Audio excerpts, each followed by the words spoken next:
ఒక చెట్టు నుంచి రోజు బంగారు నాణెం వస్తే మీరు ఏం చేస్తారు? కానీ ఆ లోభం ప్రాణాల మీదకు తెస్తే? ఓకే, స్టోరీలోకి వెళ్దాం. అడవికి అంచున ఉన్న చిన్న గ్రామంలో సుబ్బు, గౌరీ అనే దంపతులు నివసించేవారు. పెద్దగా ఆస్తిపాస్తులు లేవు. రోజు కూలి పని చేసుకుంటూ దొరికిన దాంతోనే సంతృప్తిగా జీవించేవారు.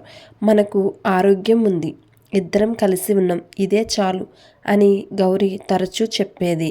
ఒకరోజు సుబ్బు అడవిలోని కట్టెలు కోసేందుకు వెళ్ళాడు. లోతైన అడవిలో ఒక విచిత్రమైన చెట్టు కనిపించింది. ఆ చెట్టు త్వర నుంచి స్వల్పంగా బంగారు రంగు వెలుగు వెలువడుతుంది. ఆసక్తితో దగ్గరికి వెళ్ళిన సుబ్బు త్వరలోకి తొంగి చూశాడు. అతని కళ్ళ ముందు ఒక అద్భుతమైన మాయాలోకం కనిపించింది. బంగారు నేల, వెండి వృక్షాలు, వింత వింత శబ్దాలు, భయము, ఆశ్చర్యము కలిసిపోయాయి. అక్కడ అతనికి ఒక బంగారు నాణెం దొరికింది. ఆ నాణెం తీసుకొని బయటికి రాగానే చెట్టు మామూలుగానే కనిపించింది. ఇంటికి వెళ్ళి ఆ విషయం గౌరీకి చెప్పాడు. మొదట ఆమె నమ్మలేదు. కానీ మరుసటి రోజు ఇద్దరూ కలిసి వెళ్ళి చూశారు. మళ్ళీ ఒక బంగారు నాణెం దొరికింది.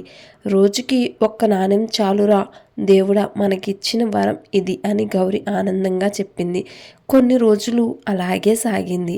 రోజు ఒక నాణెం వస్తుండడంతో వారి జీవితం కాస్త మెరుగైంది. అప్పులు తీర్చారు, ఆకలి బాధ తగ్గింది. కానీ సుబ్బు మనసులో ఓ ఆలోచన మొదలైంది. ఒక్క నాణెం కాకుండా ఇంకా ఎక్కువ తీసుకుంటే మనం ధనవంతులం అవుతాం కదా అని. ఆ ఆలోచన గౌరీకి చెప్పాడు. మొదట ఆమె ఒప్పుకోలేదు. దురాశ మంచిది కాదు, ఉన్నదానితో తృప్తి పడాలి అంది. కానీ రోజులు గడిచే కొద్దీ గౌరీలో కూడా ఆశ పెరిగింది. ఒక్కసారి ఎక్కువ తీసుకుంటే చాలు అని ఇద్దరూ నిర్ణయించుకున్నారు. ఆ రోజు మాయాలోకంలో లోతుగా వెళ్ళారు. అక్కడి నిశ్శబ్దాన్ని భంగపరిచారు. అప్పుడు అకస్మాత్తుగా భయంకరమైన గర్జన వినిపించింది.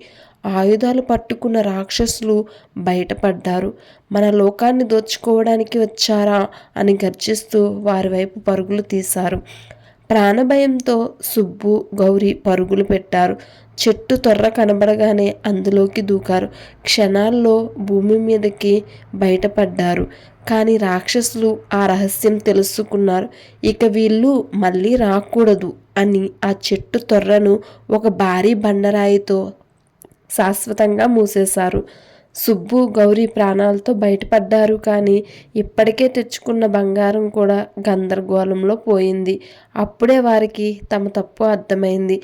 ఉన్నదానితో సంతోషంగా ఉండాల్సింది, దురాశే మనకి శత్రువైంది అని ఇద్దరూ బాధపడ్డారు. ఆ రోజు నుంచి మళ్ళీ నిజాయితీగా కష్టపడి పనిచేయడం మొదలుపెట్టారు. దురాశ లేకుండా శాంతిగా జీవించడం నేర్చుకున్నారు.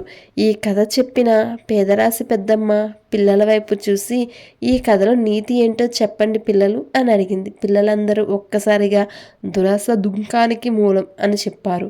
పెద్దమ్మ చిరునవ్వుతో, మన దగ్గర ఉన్నదానితో తృప్తి పడితే సుఖం ఉంటుంది, లోభం పెరిగితే శాంతి పోతుంది అని చెప్పింది.